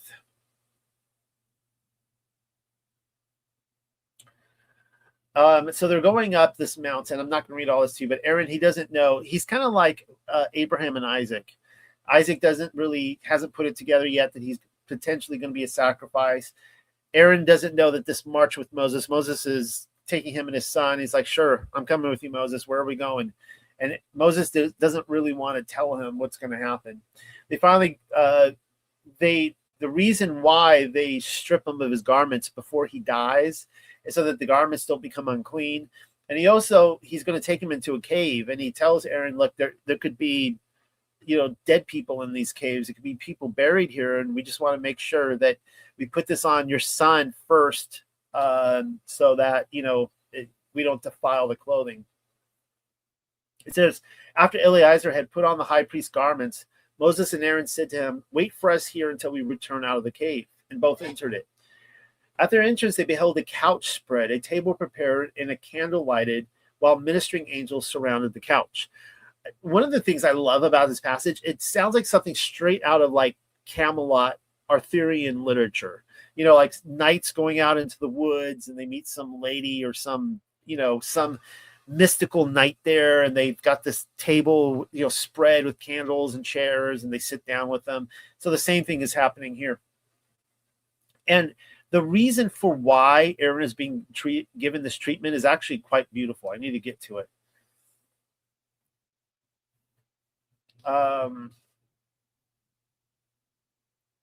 It says right here, when Moses spoke of the remarkable death that awaited Aaron, Moses meant to allude to the fact that Aaron, like his sister Miriam and later Moses, was to die not through the angel of death, but by a kiss from God. So it appears, according to this, that the angel of death comes to collect everybody upon their death. This is why we later get that Satan strove over the body of Moses, right? He wanted the body of Moses, and he didn't even know where he was buried.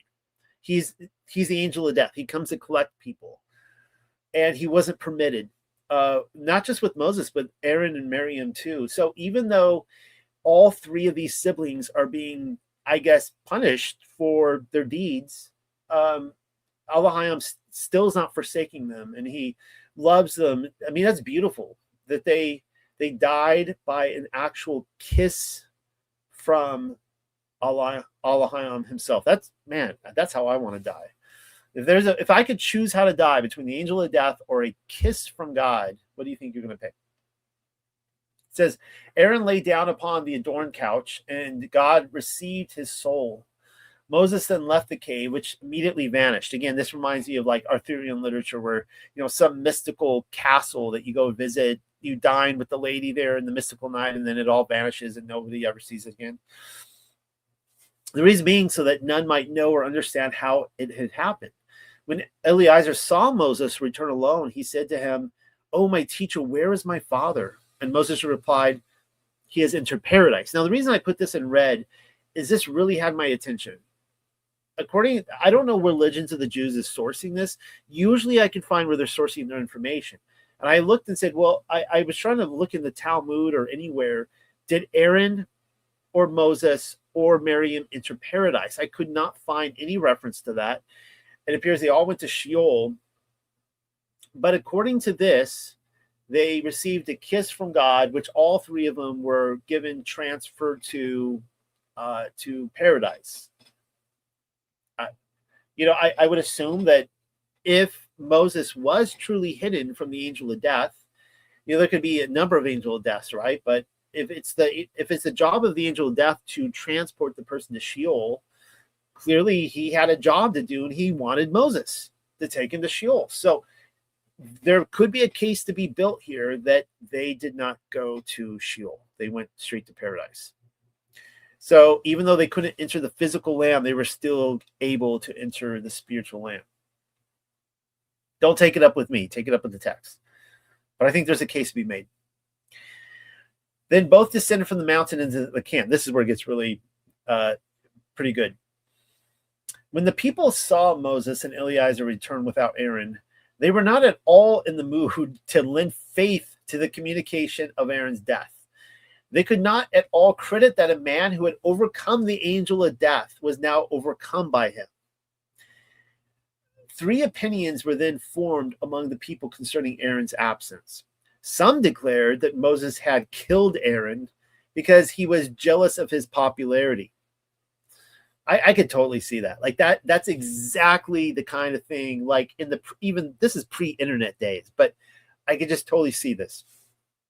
Some thought Eleazar had killed his father to become his successor as high priest.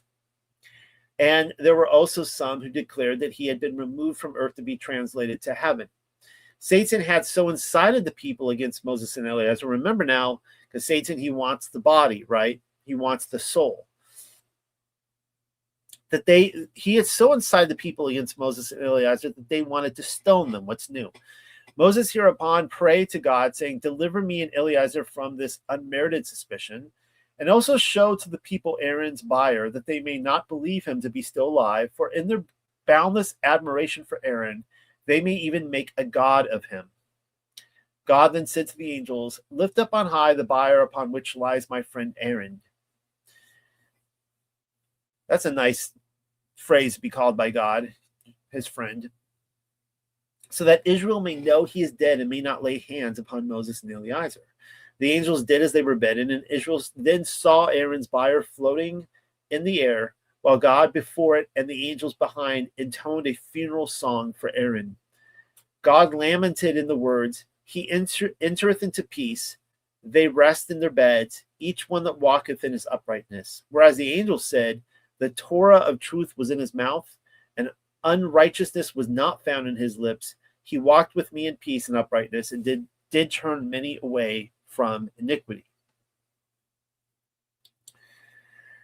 Well, so Israel mourns for Aaron, and it says that they mourn for him even more than they did later for Moses. That's crazy to think about, right? Because everyone talks about Moses today. How many people talk about Aaron?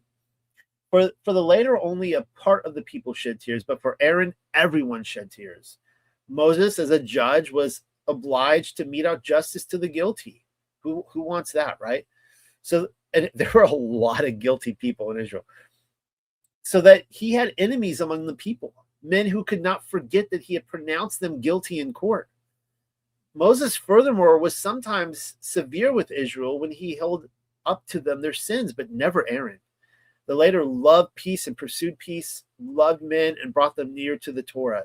In his humility, he did not consider his dignity hurt by offering greetings first even to the lowliest. Yes, he did not even fail in offering his greeting when he was certain that the man before him was wicked and godless. I'm going to end on this quote right here. "When Moses beheld the deep-felt sorrow of the heavenly beings and of men for Aaron, he burst into passionate weeping and said, 'Woe is me that am now left all alone.' When Miriam died, no one came to show her the last marks of honor, and only I, Aaron, and his son stood about her, weeping for her, mourning for her, and it was us alone, of course, that buried her." So remember when I showed you in Numbers where it was just Miriam dies, and bury her, and just move on, right? According to this, it was just Moses, Aaron, and Aaron's sons. That was it. Israel, didn't really care. So Moses sees this. This affects him deeply. Maybe this is what led him to, strike the rock twice, right? He's like so over it with Israel. It's like, we have served you for all these years, and you don't even care. This is how you just constantly repay us. At Aaron's death, I and his sons were present to show him the last marks of honor. But alas, how shall I fare? Who will be present at my death? I have neither father nor mother, neither brother nor sister. Who then will weep for me? That's a good question, Moses. God, however, said to him, "Be not afraid, Moses. I myself shall bury thee amid great splendor.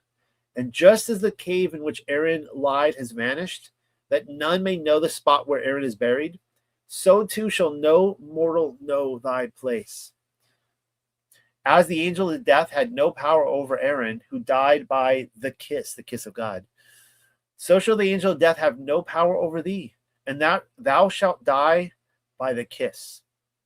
Moses grew calm at these words, knowing at last that he had his place among the blessed pious. Blessed are they, for not only does God in person gather them to him, but as soon as they are dead, the angels go joyously to meet them and with beaming faces go to greet them, saying, "Enter into peace." All right, that concludes the Torah portions for this week. Next week, we're going to get into Balaam. And as a reminder, I'm going to have, hopefully, Yah willing, my next research paper finished here very soon. I've been on a roll, just turning them out every couple of weeks, every 2 to 3 weeks. And this one is, I don't even want to tell you what it's about now. It's a Millennial Kingdom piece, and I think I love it. I'm in love with it. I hope you guys enjoy it. Once, maybe I'll get out this week. Hopefully within a couple of weeks, I'll do a presentation on it. And as a reminder, thank you everybody who supports this ministry. I can't do it without you. I need your prayers. Please pray for myself, my family. Pray for Rebecca, Pamela, everybody, all the mods and admin, all the people who helped maintain the ministry. And if y'all puts it on your heart, I do ask that you do please consider supporting us so that I can continue doing this week after week, putting out my research, doing, all the things that I do. So I have so much more. I hope I'm doing this for another 10, 15, 20, 30 years, however long it gives me. I have so much that I want to put out there and discover. So love you guys. Shabbat shalom one last time, or if it's not your Sabbath, shalom, shalom. Good night, everybody.